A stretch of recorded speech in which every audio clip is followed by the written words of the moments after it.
teach you how to do this stuff. That's who! How's it going, everyone? Welcome back to this channel. Today we're going to be breaking down a script called AreaSense. The creator's name is Marcus Silva, so big shout out to him. His channel will be in the description along with this script as well. I think it's only like £3, but the power that this script gives you is insane. So 1,000,000% worth the price. That's all going to be in the description. We're going to be breaking down 3 different compositions today, and I'm going to run through them with you step by step. Yeah, let's just jump right into it. Here is the first composition that we're going to be making today.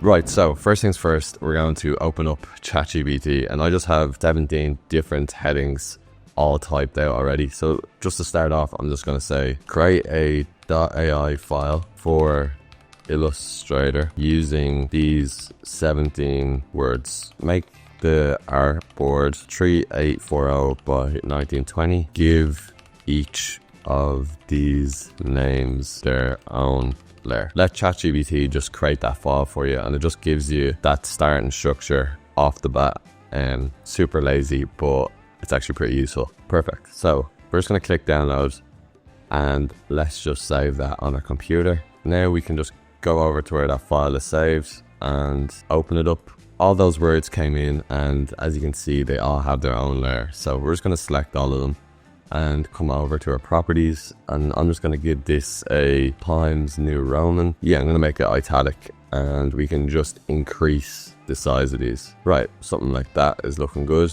And then we can just Control A and put them in the position that we want. I'm just going to come up here and click on our rectangle tool, just click in the composition and just make something the same size as the background, and just position that where we want it. Bring that down to the bottom, and we can just get our color, and I'm going to make this, keep it black actually, and I'm just going to make all of our text white, or maybe let's give it a light gray, something like this. Cool. Next thing we're going to do is select our layer 1 there, come up here, and we're going to just release layers to sequence, select them all, drag them outside, and we can just delete this layer at the bottom. Cool. Maybe just expand this a bit more. Right, so we have our layout all sorted. The last thing we're going to do is just select all of our text, come up to object, and we're going to expand and just press OK. We can just press Control S to save that, and then let's jump into After Effects. So in After Effects, let's come to our assets, and we're just going to drag and drop that AI folder in. Perfect.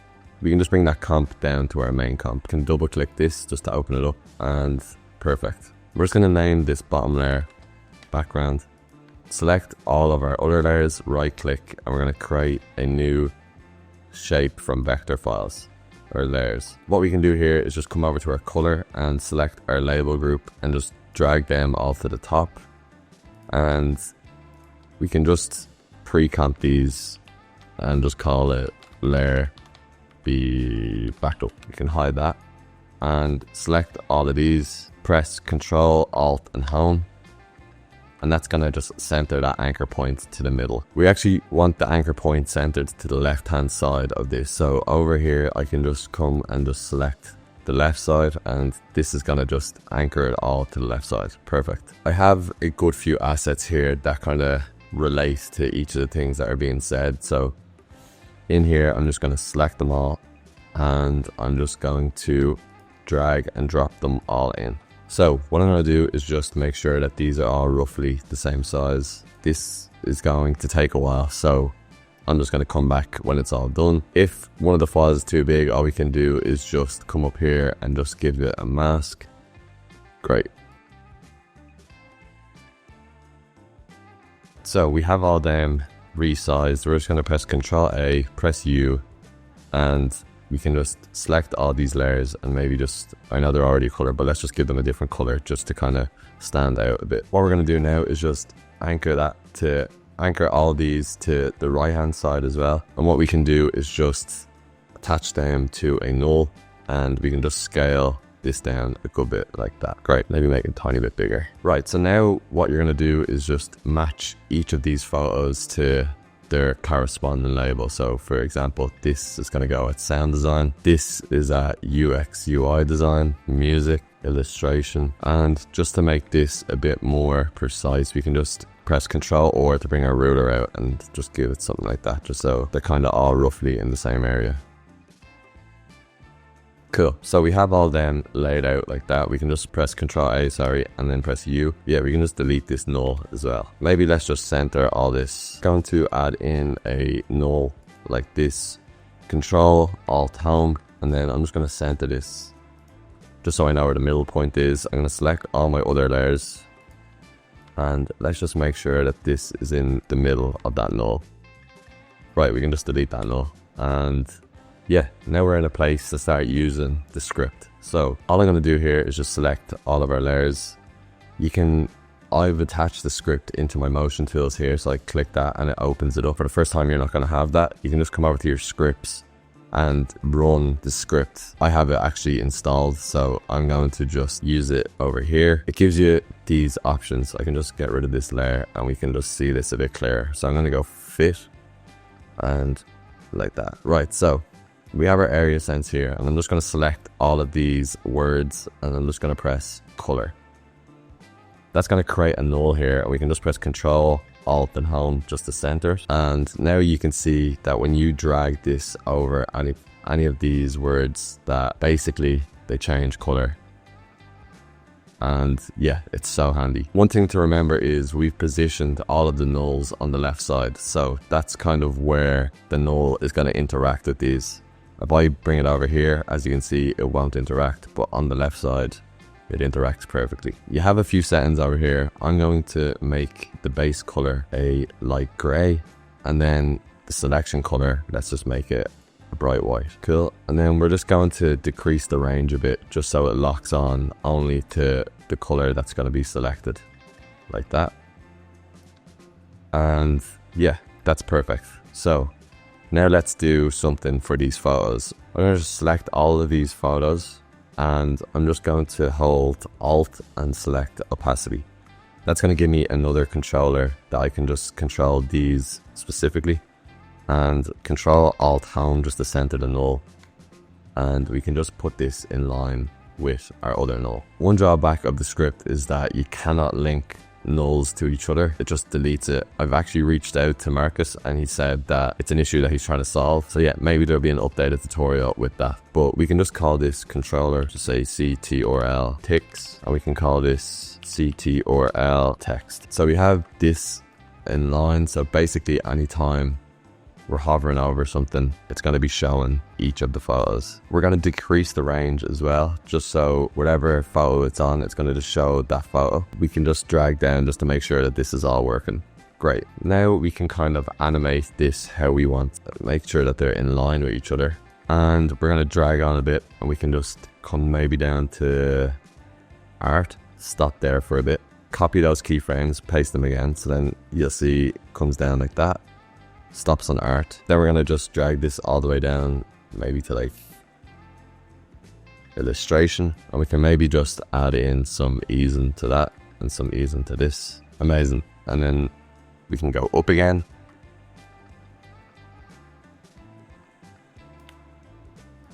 and then finally we'll go down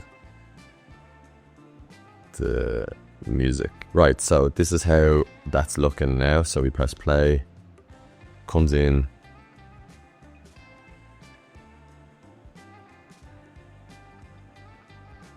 nice. I'm just going to select all the keyframes and just apply the ease into them just to see how that's looking. Yeah, it's a bit more dynamic like that. Cool. So another thing we're going to add in is just a circle that kind of is going to be hovering over the text when that text is selected. So to do that, we can just create a new null. Let's call this circle, and all we're going to do is drag this up to match those other two nulls. Select, let's just say our text, position keyframes, and just paste them on to this. So that null is basically just copying that movement. So we want this to be more in the center, And we also want it to be a bit more dynamic, so we can just mess around with the position when it lands on something. We can just bring it over here, and then it's gonna go all the way down here.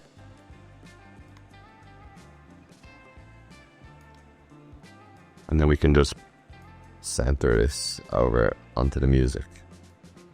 Right, so obviously you're not going to see anything take place, but this is when we're going to link our circle to this circle null. So come over here, make sure nothing is selected, and draw out a circle. Control Alt Home just to center that anchor point.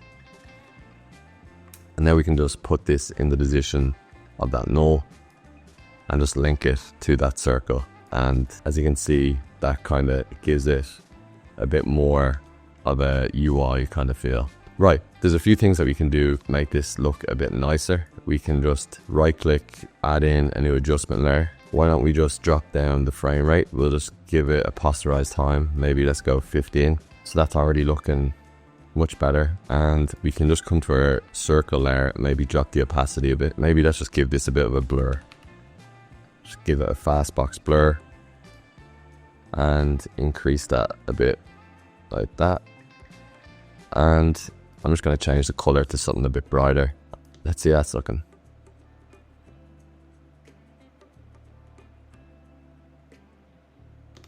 Perfect. That is the first effect all done. Now let's jump into the next one.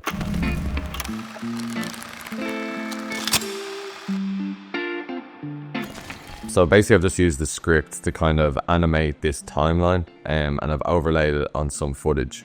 So we're just going to break that down step by step. So first thing we're going to open up is ChatGPT, and because I don't know where that video was taken, it was just stock footage, I'm just going to say, give me 20 different street names in San Fran. Great. So now I was going to say, beside the names, give me a year, etc. street name 1980, for example. Great. So now we can just go create a .ai file with each of these words on their own text layer. The format should be 2000 by 2000, and hopefully that gives us that file. Great, so we have that file here now, and we can just download that, and let's open it up in Illustrator. Great, so all these words have came in and they're all on their own layer, and we can just select all these and come over to properties.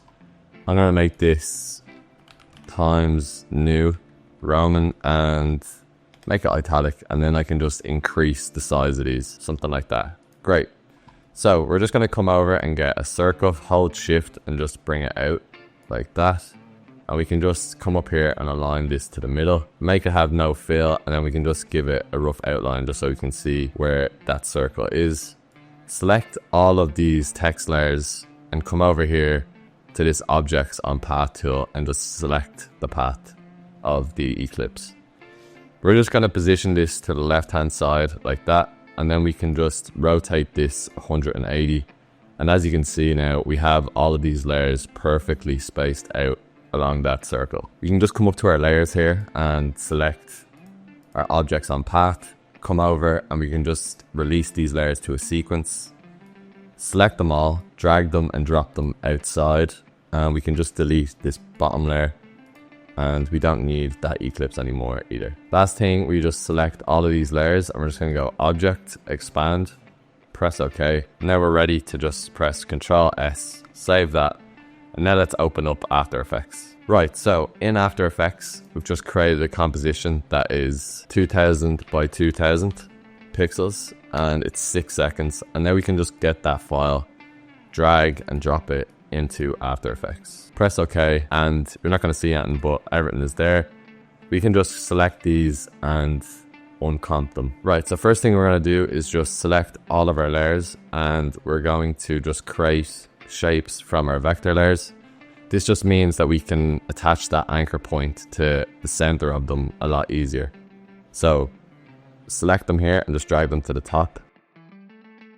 And if you want to save these as a backup, you can. We're still going to have them up in our panel here, but let's just pre-compose these and just say names. We can hide that. And now we're just going to select all of our layers and we can just press Control, Alt and Home. That sets the anchor point to the middle. And we can just come up here, delete this null, and we're going to just make a new null. We're going to press Control, Alt and Home just to center it. And then we can align this to the middle of our comp so it's dead in the middle. Select all our layers again and we can just link it to that null.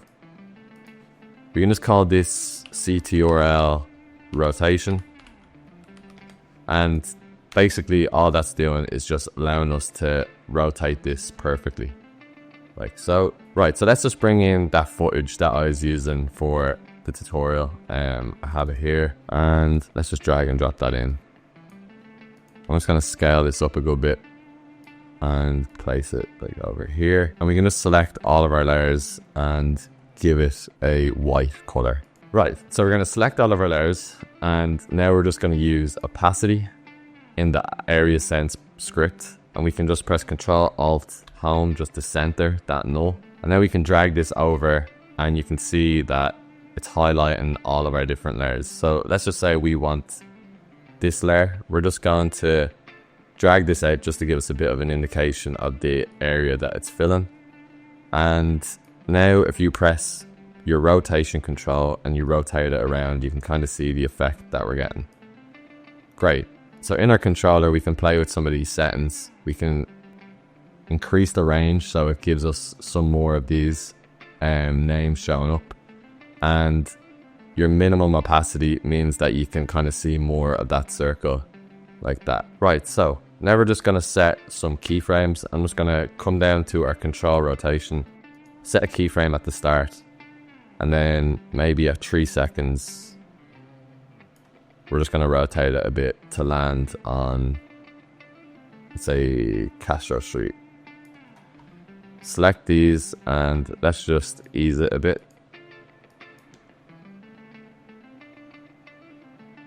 Great. Come over to our controller and I'm just going to bring down this min opacity just so it's only showing some of these names here. Right, so we're just going to come up and add in a little circle here. I'm just going to press Control, Alt and Home, and we can just place this beside here. Let's just bring it down a bit in size, something like that. And then while that shape is selected, we're just going to link it to that control rotation. Great. So now we want to apply some effects onto that. So we can select that layer and just press Alt and let's select scale. So this brings in another null here and we can just call this controller circle. And we can just place this over this circle here. Over in our slider here, we can just bring down the size. So something like that. And then when it goes up, our minimum scale, we want it to be basically non-existent. Right, so let's just set this to 0. So it goes and pops up. Brilliant. Right, that's looking really good. What I've done then is just selected all of these layers with that effect in it. And we can just pre-compose these. Call this timeline. And now we can just add in some scale and positioning keyframes to these. So maybe we just want to set, you can press Y and you can move our axis over to here and we can just scale this up a bit. I'm just going to place it a bit over to the right a bit more, and then here I'm just going to go in position and then bring it over to the side like so. Give that some keyframes.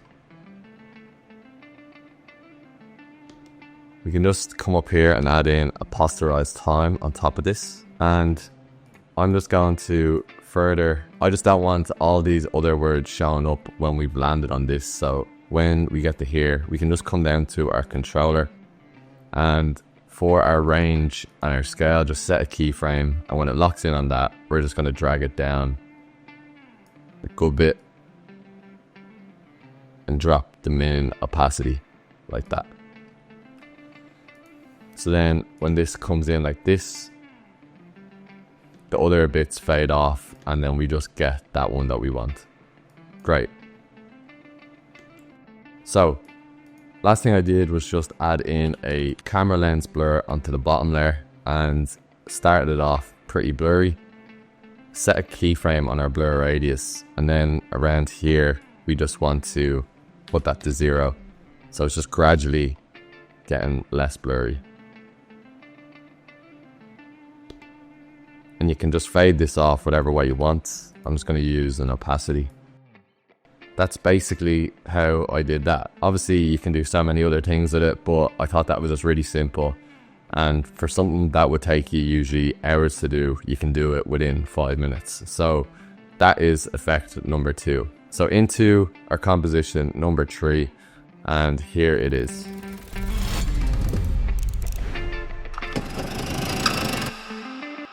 So the first thing I did was came over to this guy's page, and yeah, I'd love to basically have everything on his page in my apartment, but I just seen this poster here and I thought it'd be really cool to incorporate this using that AreaSense and putting it, comping it into a 3D scene. So what I did was basically took a screenshot of this and I've brought this into Illustrator. Inside of Illustrator, I basically just masked out some of the letters that I needed to use and basically did the exact same process as what I showed you in the other 2 examples. I had them all here on different layers and then I just expanded them so we can convert them into shapes when we bring them into After Effects. So you can do this to anything you like. I'm just going to use this one and I'll leave this in my Patreon as well if you want to use this for an example. So save this out and now we can just go into After Effects. I'm just going to drag and drop this into the AI folder and we can just right click that and do a new comp from selection. Perfect. Just make this a bit bigger. First things first is just to uncomp it, and we can just select all these layers and we can just right click, create shapes from vector layers. So the reason why we do this, just to reiterate it, is just to have that anchor point in the center of all these shapes. So Control Alt Home, and then we can just drag all these up, delete the rest of these. We're not going to be doing much with the frame, so we can just lock that where it is, and now we're just going to call this star. So now that we have that labeled, we can just bring up AreaSense and let's start animating this. Selected the star and I'm going to select all the layers and let's do something with the position. Great. So in our controller here we can press Control Alt Home and maybe just scale this up so we can see a bit more what we're doing. And let's just, as you can see, that this actually isn't having an effect on anything. That's just because we haven't changed these parameters up here. So let's just do something like that. And this means that when this drags, all these letters are getting affected. Let's increase the range a bit, just so more of them are getting affected. And yeah, that's kind of the basis of the effect. Let's bring the null up here, select our star, and just put this on top. We can link that star to that null. Now we can just press P and let's just add in some keyframes here. So we're going to use one at the start. Let's maybe drag it over here. And we can just use this little tool here just to make it a bit more flowy. Come up here, adjust this again. Maybe something here. And then we can just put it back into its resting position like that. Great. So playing that once, that looks really good. So we can just actually ease all that and hopefully this will make it look a bit more dynamic. Great. Just gonna select our star and give it some motion blur.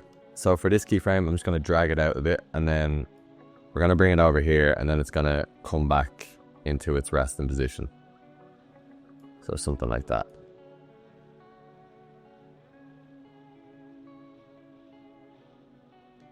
Right, that's looking really good. Obviously, you can play around with this so much more. You can change the x-axis so everything kind of gets really distorted. So many different things you can do here. And To manually keyframe this, it would take so long. So this is why this script is super helpful. So I'm just going to actually reset that x-axis, because all I want to do is just move it on the y. And yeah, that's looking really good. Next thing we're going to do is just right click over here, new, solid. And I'm just going to give it a white solid like this. Drag and drop this all the way to the bottom. And that is pretty much it. So next thing we're going to do is just come up here, file, export, and add it to the render queue. And in our render queue, we're going to change this to a JPEG sequence. Keep it just like that as default, and we can just save this somewhere where we want and just render that out. Right, so in Cinema 4D, I have a super simple scene set up here. Just some nice gobo lions and stuff, and yeah, this will also be in the description on the Patreon. But yeah, you can make something like this really easy. That's going to be there anyway if you need it. Next thing to do is just add in a glossy material. You can just come up here, create glossy, and we're just going to drop that inside of the frame, and we can just come into this texture here and null. We're just going to drag and drop in where we've saved that animation. Just bring in the first frame and let's link it to our diffuse. And as you see, this has came in, but it's kind of not scaled correctly. Don't worry, we can sort that out. So we can just UV transform and make sure that your lock aspect ratio is on, and let's just scale this up a tiny bit. Something like that, so it's fitting within the frame. Next thing we want to do is just enable the animation. So when you click on your texture here, just come up to animation and then just press calculate. As you can see, that's brought that animation data in, and you can kind of see what's going on over here. And basically we've just brought that animation into Cinema 4D. Right, so that was the tutorial for today. I tried to vary up the use cases a lot just to show you a broad range of different effects that you can pull off with this script. As I said, it's super cheap, and really I think it should be priced a lot more, but it's very good value for all the different things you can do. I feel like I've only touched the surface there. Hopefully you can add this into your tool set and make some really nice animations. Thanks again to Marcus. I was talking to him a lot throughout making this video, and yeah, showed me a lot of different things that the tool can do. So yeah, thank you. Other than that, anything you need will be in the description, along with any of the prompts or anything that I've used in today's video. Yeah, thanks for watching. Cheers.